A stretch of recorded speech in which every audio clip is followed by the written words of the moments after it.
Resource and Sagacity. Oliver is a Great Western tank engine.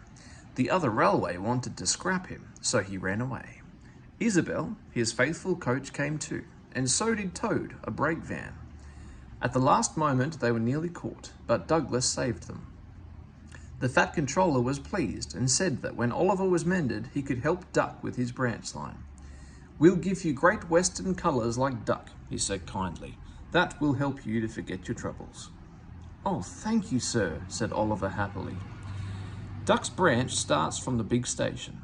When Oliver started work, he often met other engines there. They all wanted to know about his adventures. "Amazing," Henry would remark. "Oliver," said James, "has resource."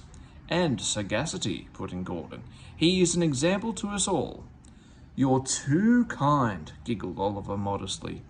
But he was only a tank engine after all. No big engine had ever said admiring things to him before. I'm sorry to say that it made him puffed up in the smoke box.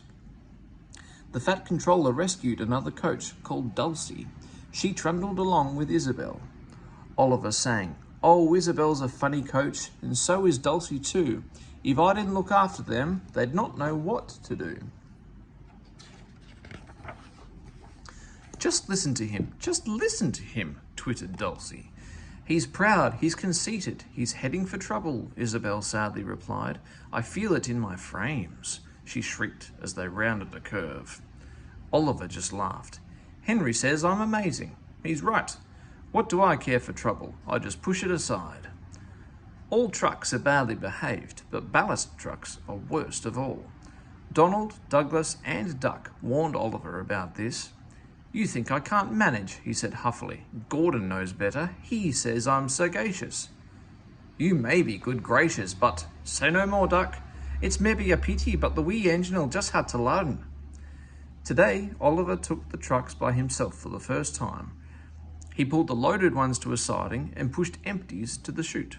Then he came back full of confidence to take the loaded wagons away. The loaded trucks were comfortable and didn't want to move. They had just realised too that they had a different engine. "Duck, we know," they grumbled, "and Donald and Douglas.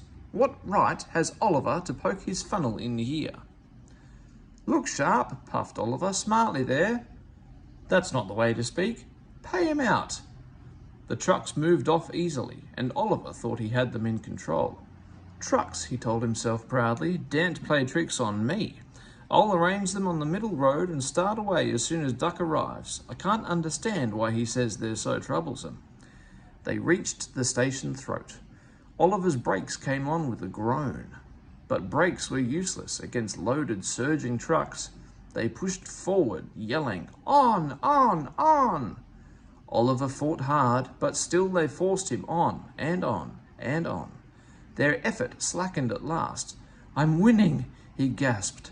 "If only—" But it was too late.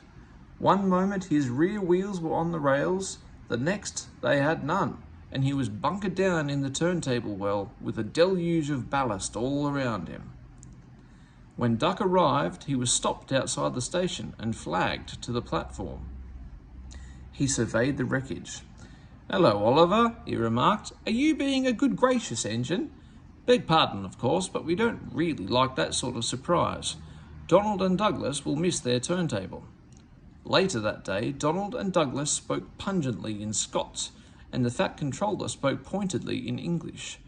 All three left Oliver in no doubt at all that so far from being sagacious, he was a very silly engine.